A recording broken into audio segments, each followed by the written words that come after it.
Imagine you're the doctor, sworn to save lives, only to find the person you saved is setting your town ablaze. Literally.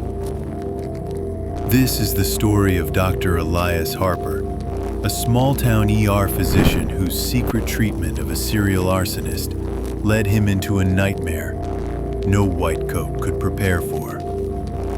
Content warning. This story contains references to criminal behavior, arson, and psychological trauma. It is told respectfully and factually. Discretion is advised.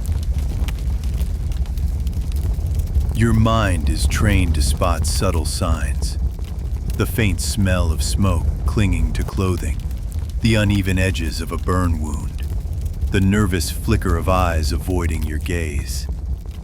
In the small town of Redfield, Montana, where everyone still insists on using first names and knows your family history, Dr. Elias Harper was the trusted ER doctor. The kind of man people saw as steady as the mountain against the sky. Redfield was a modest place, nestled amid the sweeping landscapes of the Rocky Mountains and endless fields of golden wheat. A town no bigger than a postcard. Its biggest event was usually the annual summer festival, where neighbors gathered to share barbecues and stories. The hospital was a squat brick building, the kind that looked tired but dependable, with windows that caught the early sun like a silent promise. Here, hope goes hand in hand with hardship. It was late July 2017 when Elias first treated the man who would change everything. The man came in just after midnight, a silhouette dragging one injured, burned hand. He explained breathlessly that he had slipped on grease in his kitchen and caught his palm on the hot stove. Elias examined the wound carefully. Deep, 3rd degree, but oddly clean. Something about the story didn't add up. Elias had been the town's ER doctor for 4 years, after moving from Chicago, seeking peace. A quieter pace, fresh air, a community where the stakes often felt smaller. He bore the quiet loneliness of that decision well, cherishing evening walks with his dog or evenings reading on the porch. His wife, Julia, was a small-town school teacher, and their daughter, Megan, was 7, the bright light of his life. But as the hospital's only ER physician, Elias saw more than he let on. Burn injuries weren't uncommon in a place where kitchens doubled as small workshops and open flames were part of daily life. But something gnawed at him when this man was discharged with nothing more than a warning to care for his burns carefully. Over the months, a pattern emerged. Patients like that man, with inconsistent stories, suspicious scars, and a haunting fear in their eyes. Then came the fires, one after another, setting Redfield on edge. The first fire ignited on July 15, 2017. A home on Elm Street, gone in minutes. No sign of an accidental cause. Then on August 3rd, the Bluebird Diner, a beloved local haunt, was reduced to ash overnight. The fire marshal's report showed multiple points of ignition. The community recoiled, baffled, and terrified. On August 12th, the gymnasium at Redfield Elementary burned, the heart of the school's spirit charred black. Firefighters insisted they were dealing with an arsonist, but no suspects emerged. Rumors spread through the town like wildfire, suspicion flaring against those considered outsiders or troublemakers. Yet Elias saw through the rumors and focused instead on facts, the injuries presenting at the ER corresponding eerily with fire dates, patients admitted with unusual burns. He was caught in a moral quandary, to protect patient confidentiality, while fearing who these patients might be, the destruction their actions wreaked on families and friends, including his own. And then there was the sense of an invisible hand, a shadow moving amongst Redfield, known only in the silence of burned-out foundations and whispered fears. In those early days, Elias's routine was as predictable as the sunrise and just as important. He arrived before dawn, pressed his white coat, checked equipment, and greeted nurses with a quiet smile. Familiar faces filtered in. The pregnant teenager, Mr. Lund, who twisted his ankle hiking, Mrs. Perez with chronic asthma. He loved this rhythm. Yet, beneath the surface, the tension rippled darker than any burn. Each suspicious incoming patient tightened the knot in his chest. He found himself lying awake nights, eyes tracing patterns in maps of Redfield, cross-referencing hospital admittance logs and fire incident reports. The boundaries of patient-doctor confidentiality blurred uneasily before him. What could he say? What must he hold silent? The town's safety or his sacred oath? In the quiet moments before dawn, the weight of these questions pressed hard on his conscience. The arsonist, still faceless, threw the town into turmoil. Parents kept children indoors. Firefighters stayed on constant alert. Courts held emergency meetings. The mayor imposed curfews. The community's fabric threatened to unravel like dry grass in a spark. Amid all this chaos, Elias offered quiet strength, until he realized that the person setting these fires may well be someone who confided in him, who trusted the doctor's hands to heal and the doctor's lips to silence. Imagine that weight, sitting with the secret that a life you saved was burning down your world. Imagine the smell of smoke never quite leaving the hospital air, the tension in Redfield growing thicker with every report of flames in the night. For Dr. Elias Harper, the ER's reassuring pulse was now an urgent racing drum. He felt it acutely. The stakes had risen. The town's suspicion was mounting. Every lost home, every evacuation, every mother clutching her child as firefighters poured water over blackened ruins made the weight inside Elias grow heavier. He returned again and again to his memory of the young man, let's call him Kevin, whose hands Elias had treated just after midnight. Kevin's burns had been oddly clean, and his demeanor twitchy and guilt-soaked, but he'd insisted it was just a kitchen accident. Confidentiality had tied Elias's hands, but the part of him charged with defending this town was restless. He stayed up late, circling dates on a desk calendar, overlaying hospital admissions with fire incident logs. The first major town meeting after the third fire was tense. Redfield's usually easygoing mayor had a new, desperate energy. "We're not a big city with teams of investigators," she said. "We're neighbors. We look out for each other. If anyone knows something, you come forward." People murmured their agreement, glancing at each other, at Elias, at anyone new in town. But no tips emerged. Elias tried to maintain his usual calm, but the pressure mounted, especially at home. Julia, his wife, was now helping supervise makeshift lessons for kids who didn't have a gymnasium. She brought home tearful stories of students displaced by the fires, parents struggling to find hope. Megan, their daughter, woke up from nightmares, convinced the next fire would consume their own home. Elias found himself making nightly rounds at home, checking smoke detectors, triple-bolting doors. One night, as another fire broke out, this time in a hay barn at the edge of town, Elias was called in to treat a burn victim found lurking near the scene. Elias recognized him as a patient from a previous fire incident. The stories were always plausible on the surface. Accidental brush burn, camping mishap, but never quite right. Each interaction left Elias with the chilling impression that he was patching up wounds inflicted by the very enemy who tormented the community. Still, he wrote up the chart. Still, he kept silent. The pressure erupted in the hospital break room a few days later. Fire Chief Doyle slammed his coffee on the counter, turning to Elias. "Doc, you see the injuries. You know who comes through those doors when the sirens go off. You must have noticed patterns. If you know something, anything, now's the time to say it." Elias hesitated. "Chief, you know I can't violate patient confidentiality without concrete evidence. People do get burned for innocent reasons." But in his heart, he wondered if silence now would spell disaster later. True crime podcasts love to dissect small-town mysteries. The clue overlooked, the suspect wrongly accused. In Redfield, the police, desperate for a break, pursued a few misdirections. There was Ken Brower, a high school dropout with a minor record. He'd been seen near the diner fire, but under scrutiny, he easily proved an alibi. More rumors swirled about a drifter working summer harvests, but he vanished before anyone could really question him. All the while, Elias probed the records in secret. He compared notes with the nurses, subtly, carefully, never spelling out his suspicion. He noticed how the burn victims nearly always arrived around the same time of night, how their wounds bore a similar pattern, how their explanations were so rehearsed.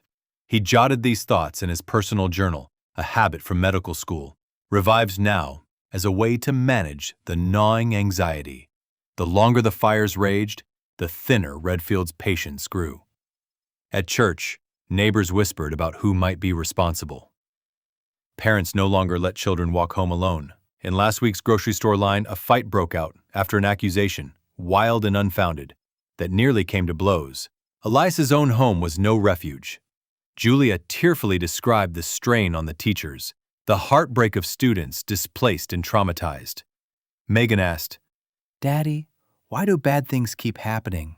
Elias had no comfort to offer, only distraction and extra long hugs.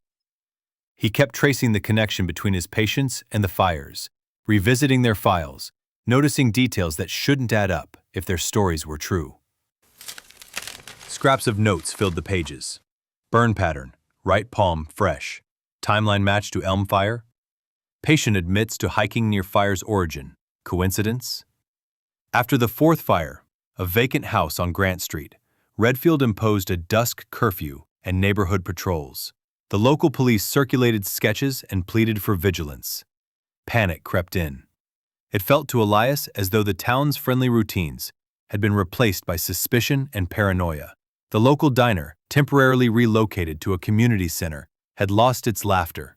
One afternoon, as Elias stood at a crosswalk with Megan, he saw Kevin, the patient with the burned hands, down the block, glancing back at the hospital, then melting into the alley. Elias's pulse quickened. He checked the time. Another fire would break out that night. That evening, Elias sat on his porch, journal in hand. He reflected on the ethical teachings burned into him during medical school. There were lines he could not cross. First, do no harm. But wasn't his silence enabling harm? The ethical baggage was more than hypothetical. It was now the shattered windows, the homeless families, his daughter's night terrors. He flipped through his notes. Confidentiality is not absolute, he remembered. If a patient poses imminent danger to others, disclosure may be justified. But suspicion was not proof, and false accusations could destroy lives. Elias's internal struggle ripped him in two. Risk his license, his reputation, his oath, or risk the burning of another home, another nightmare for Redfield. His sleep was tormented by what-ifs. What if he broke confidence and got it wrong? What if another fire happened, and he'd done nothing? He resolved to collect more evidence, to be sure, to save his community and his soul. On September 1st, 2017, flames swept through the community center, the heart of Redfield's attempts to stay united. It was the worst blaze yet, the fire marshal declared. 3 injured, dozens displaced, the town's hope in tatters. As Elias tended wounded townsfolk, smoke inhalation, minor burns, he realized the cycle could no longer be rationalized away. A nervous officer approached. "Doc, the injured guy over there, Kevin Walters? He doesn't want to talk, but we saw him leaving the area of origin. Can you tell us anything?" Elias's stomach nodded. Duty warred with loyalty, with fear, with training. "I can't tell you what I know as a physician, unless there's evidence he poses an imminent threat." The officer grimaced. "Doc, how many more fires before we do something?" Julia confronts Elias at home after a sleepless night. You look haunted. You're not yourself. You go to bed late, you wake up earlier, Elias, I can't protect Megan and teach her to trust if you lose yourself to this. Please let me in. He confesses everything except the details that could cost his license. How he suspects, how he's connected admissions to fire dates, how he fears he's treated the guilty over and over. They argue, and Julia breaks down. If you know who's doing this and you say nothing, and someone really gets hurt, can you live with that? The turning point comes when Elias receives an anonymous note at the hospital. You don't know what you're covering up. Let it go, Doc, or you'll regret it. He's shaken, feeling watched. That night, he finds Kevin waiting outside his own house. Kevin's eyes are glassy, desperate. Doc, you always said you could help, but you can't fix what's inside me. I need to stop. I can't stop. I don't want anyone else to get hurt. But if you tell, my mother will die of shame. Please, I'm begging you. What do I do? Elias listens, torn to pieces as the arsonist confesses. Not just the act, but the compulsion. Kevin is a firebug, unable to stop himself despite hating what it's doing to Redfield. Elias promises to help, but inside, he knows. This is the moment the secret is too big to bear alone. Elias documents everything. He researches Montana's laws on duty to warn and confidentiality, finding ambiguous guidance. Little direct precedent, but a strong case that imminent threats allow limited disclosure. He contacts a trusted colleague for ethical advice, confirming his fear. If Kevin cannot guarantee he will not set another fire, Elias may need to break the silence. Kevin, seeing the resolve in Elias's face, flees into the night.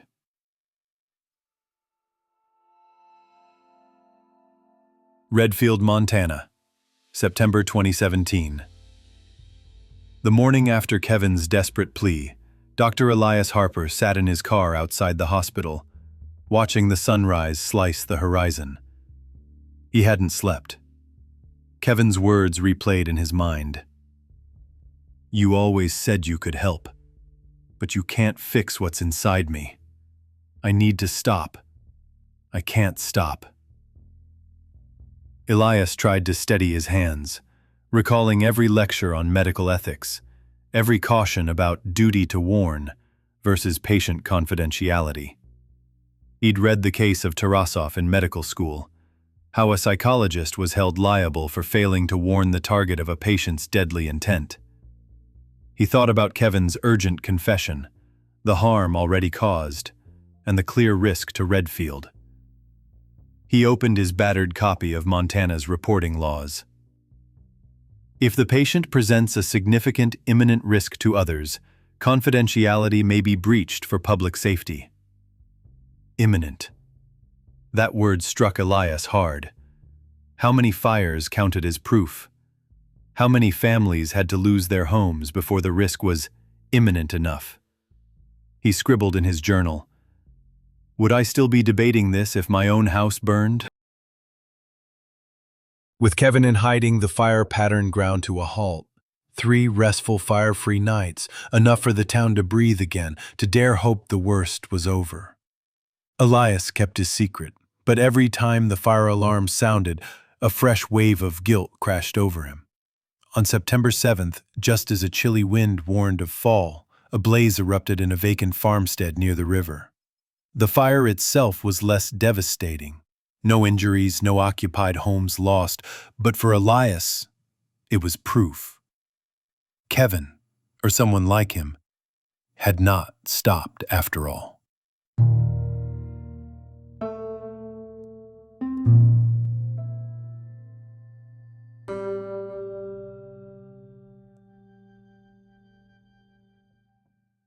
He fielded 6 patients with minor injuries that night.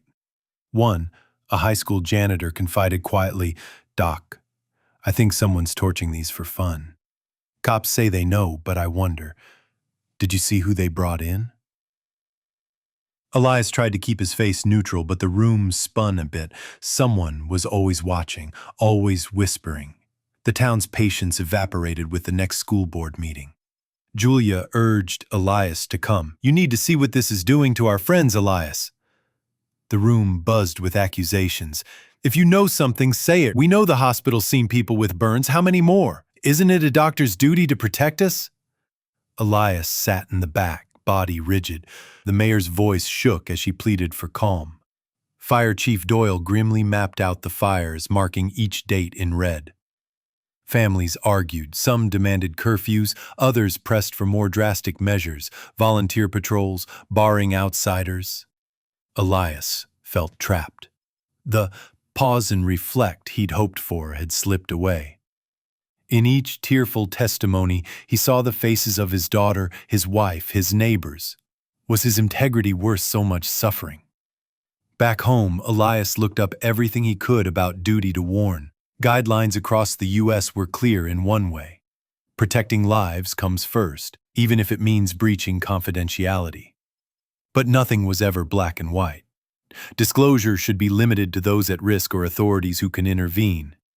The risk must be imminent, not speculative. False accusations could ruin lives, but silence could kill. He paced, recalled his own training. Confidentiality builds trust, but it ends where danger to others begins. Some states granted doctors more leeway. Others insisted on a signed court order.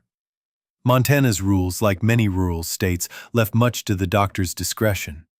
Elias called a medical legal helpline, speaking to a risk manager. "Doctor, you have a duty to act if you believe more fires are coming. Document everything, and if the threat is immediate, contact law enforcement. The law backs you in protecting the community." Elias knew what he had to do. On September 9, after his shift and with a pounding heart, Elias met quietly with Fire Chief Doyle. In a thin, halting voice, he said, "I can't give patient details, but I believe you have a real imminent threat. I have strong cause to suspect someone I treated may set more fires. I urge you, review your suspect list. Monitor those injured at recent fires." He skirted the edge of the law, sharing enough for Doyle to act, not enough to violate names. The chief met Elias's eyes, realization dawning. "You did the right thing, Doc. Now let us do our job." That night, police and volunteer patrols quietly kept watch on a handful of known persons of interest, Kevin among them. Within 48 hours, Kevin was picked up trying to buy gas at the edge of town. He went quietly. At the station, emotionally broken, Kevin confessed, guided by what he'd told Elias and the note he left behind. "I couldn't stop. Every fire I thought I'd feel better, but I felt worse. I tried to warn you, Doc, but I was scared of what would happen if they knew. It wasn't the fires. It was the loneliness inside me." The police logs later recorded that Kevin had a long history of depression and impulse control struggles, but never violence, until the fires. The DA's report noted, "This was a profoundly disturbed individual, tormented by compulsions he could not master, but not evil by intent." Kevin cooperated, expressing gratitude for Elias's listening ear, even if, in the end, that silence was broken. Redfield awoke to the news with a mixture of exhausted relief and simmering anger. Some lauded Dr. Harper's bravery for stepping up in the crisis. Others branded him a traitor who betrayed trust. Julia, at home, held Elias close. "You did what you had to do," she said, but she wept for the community's pain. And for Kevin, whose family quietly left town days later under a shroud of shame. Town meetings changed their tone, more compassionate, focusing on prevention, mental health, and recovery. New protocols were adopted for reporting. Doctors would receive special training in recognizing when the duty to warn must override even the most sacred promises. Fires stopped. The air in Redfield cleared. but the emotional haze lingered. Elias was called to testify at Kevin's mental health hearing. The psychologist's report, presented with respect, read, "A diagnosis of pyromania, rare, severe, but treatable. With intensive therapy and appropriate supervision, the risk can be managed." Elias visited Kevin once at the county facility. Kevin, pale and medicated but lucid, thanked him. "I hate what I did. But you saw past the fires. I wish I'd let you help sooner." Elias walked out into the hospital parking lot that evening, feeling both lighter and lonelier than ever before. This story echoes real cases where doctors, bound by confidentiality, must weigh the duty to warn against their deepest ethical instincts. Across the U.S., exceptions to doctor-patient confidentiality are carved for situations where there is a foreseeable imminent risk of harm. The standard is not always clear, and the stakes, as for Elias, are painfully high. Researchers note that more than half of rural arsonists and fire setters struggle with mental health issues. Depression, psychosis, or substance abuse are particularly common. These cases highlight the need for compassionate, well-trained, frontline responders in small towns, where support is thin and everyone is under the microscope. Communities that suffer arson like Redfield can bear profound scars. Rates of PTSD, anxiety, and depression rise. Social bonds can fracture, and recovery, both economic and emotional, is long. Early intervention, mental health first aid, support groups, and counseling make recovery possible, but rely on openness and trust. So, imagine you're in Elias's shoes. Would you have broken confidentiality sooner, or waited for proof? Could you live with the guilt of silence, knowing one more fire might take a life? How do we balance protecting individuals' privacy with the urgent needs of the many? September 15, 2017, Redfield, Montana. The air, finally crisp and cool, carries the promise of autumn. But beneath it, a wound is still raw, and Dr. Elias Harper knows his own reckoning has arrived. Imagine waking up and knowing your world has shifted. Silence in the night, no distant sirens, no anxious knocks at the ER door, just the steady tick of an ordinary clock and the dread of what comes next. Elias sits at his kitchen table as sunlight crawls across the wood. Sleep eludes him. Julia and Megan are quiet, too quiet, and breakfast tastes like ash. On the outside, the crisis appears over. Inside, he braces for what's to come. His phone buzzes just after 9 a.m. The caller ID flashes. St. Vincent County Sheriff's Office. The detective speaks gently but firmly, betraying fatigue. "Dr. Harper, we'll need you to confirm some details for the court. And the town's asking for a statement. People want to know how something like this could happen. Are you willing to come down?" The courthouse is packed.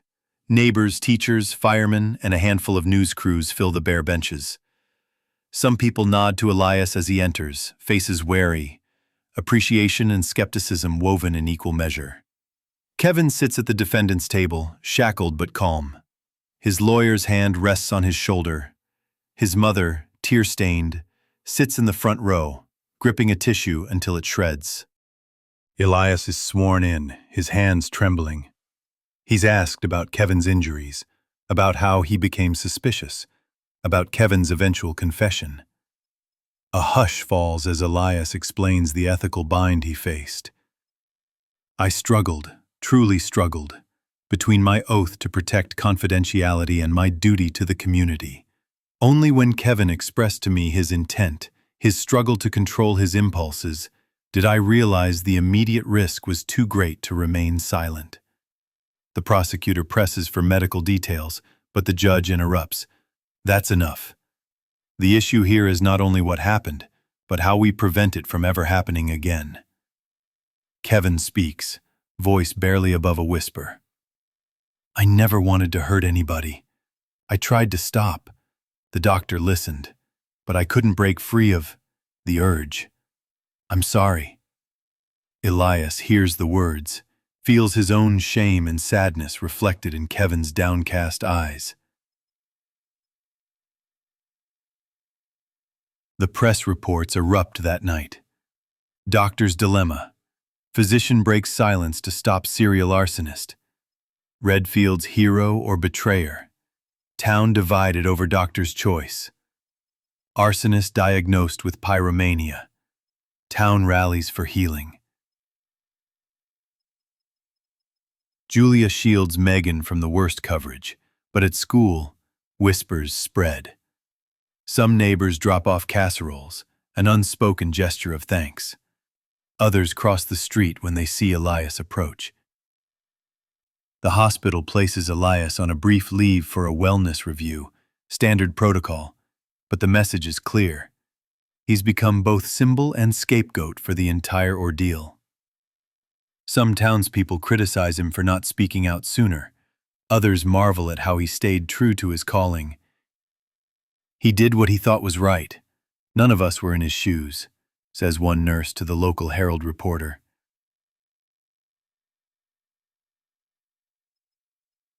Within weeks, Kevin is committed by court order to a secure psychiatric facility in Billings, diagnosed officially with pyromania and severe depression.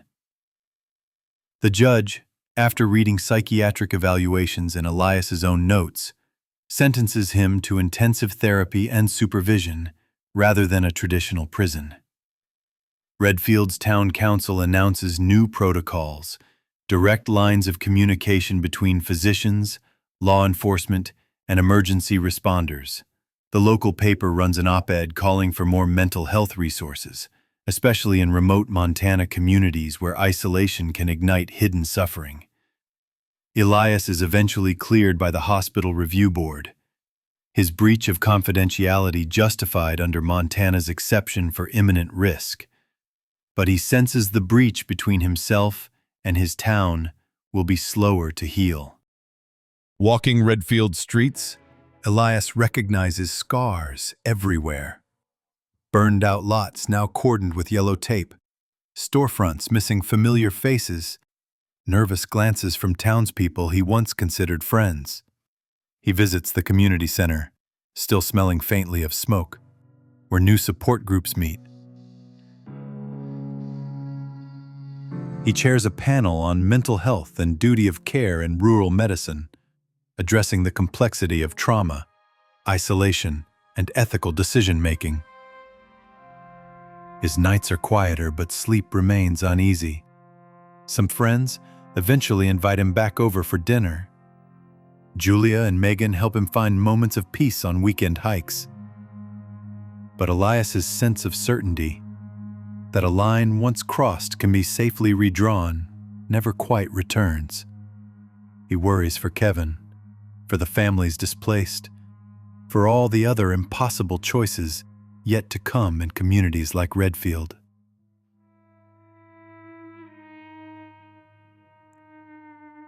Don't forget to subscribe to Real Mystery Reports for more strange, dark, and profoundly human stories.